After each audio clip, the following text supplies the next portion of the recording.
J'ai l'honneur de vous présenter mon travail, intitulé Calcul des propriétés fondamentales des composés binaires YS-JAS par le code de simulation VN2K. Ce travail a été présenté par Mademoiselle Gassem Maroua et effectué sous la direction de Dr Toine Selma. Ce travail a pour but de contribuer à la détermination des propriétés structurales, électroniques et optiques en utilisant différentes méthodes de GGA et la nouvelle approximation MDG. Pour avoir donné des solutions à la défiance de la DFT en utilisant le code VN2K avec la méthode des ondes planes augmentées et linéarisées SPLAP-W. Et pour illustrer et simplifier notre travail, nous avons tout d'abord citons. Les semi-conducteurs 3,5 et leur alliage correspondent, occupent actuellement une position privilégiée dans plusieurs domaines d'application des nouvelles technologies. Grâce à l'ajustement de leurs paramètres du réseau et le gap énergétique tel que l'optoélectronique et microélectronique. Il y a plusieurs méthodes qui utilisent la DFT. Elles se différencient par le potentiel et la base des fonctions. La méthode que nous avons utilisée est la méthode des ondes planes augmentées et linéarisées SPLAP-W. Dans cette méthode, l'espace est divisé en deux types de régions. Dans la première région, les sphères qui sont centrées sur les sites atomiques, les fonctions d'onde sont des harmoniques sphériques. Et dans la deuxième région, la région interstitielle est décrite par des ondes planes. Concernant les propriétés structurales des composés binaires, et d'après la figure 1, on remarque que ces figures montrent la variation de l'énergie totale en fonction du volume du composé binaire YAS et JAS en utilisant l'approximation WT-GGA. On note que les composés binaires YAS et JAS ont une structure cristallographique de type zinc blende et NaCl respectivement.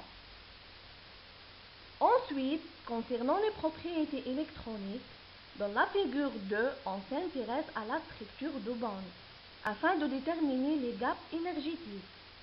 À travers ces courbes, le composé binaire JAS possède une gap directe suivant la direction gamma-gamma. Par contre, le composé binaire YAS est un métal parce qu'il y a un chevauchement suivant la direction gamma-X. Dans cette partie, dans la figure 3, les différentes gaps obtenues par les trois approximations OV-GGA, WT-GGA et l'MBG comparées à d'autres valeurs théoriques sont données dans ce tableau. Les valeurs des gaps énergétiques de composés binaires JAS calculées par OV-GGA et WT-GGA sont estimées par rapport à l'expérience. Par contre, l'MBG donne des valeurs qui concordent bien avec des données expérimentales. Mais il n'y a pas de résultats expérimentaux concernant le composé YAS pour faire la comparaison. D'autre part, dans la figure 4, on a vu les valeurs de l'indice de réfraction à partir de ces courbes montrent un maximum aux énergies 2,14 électronvolts et 0,88 électronvolts pour les composés binaires JAS et YAS respectivement. On remarque aussi que ces spectres distinguent la présence d'une résonance dans l'ultraviolet, qui correspondent à des transitions interbandes. Les courbes de la variation de la réflectivité en fonction de l'énergie indiquent un maximum de 60% à 4,56 électronvolts pour le composé binaire JAS et 61% à 8,05 électronvolts pour le composé binaire YAS.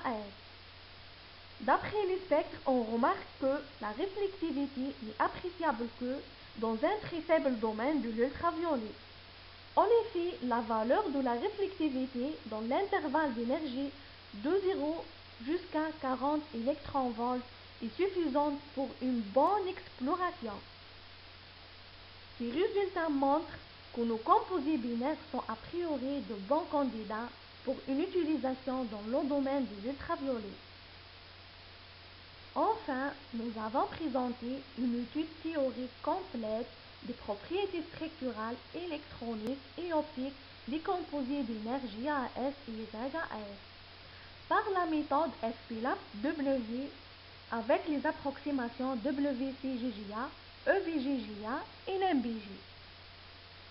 Les résultats obtenus nous ont permis de tirer les conclusions suivantes. La méthode des ondes planes augmentées et linéarisées, SPLAP-W, a été utilisée dans la théorie fonctionnelle de la densité d'IFT, implantée dans le code Wien de K. Selon la structure de bande, le composé binaire JAS est un semi-conducteur à gap direct. Par contre, le composé binaire YAS est un métal.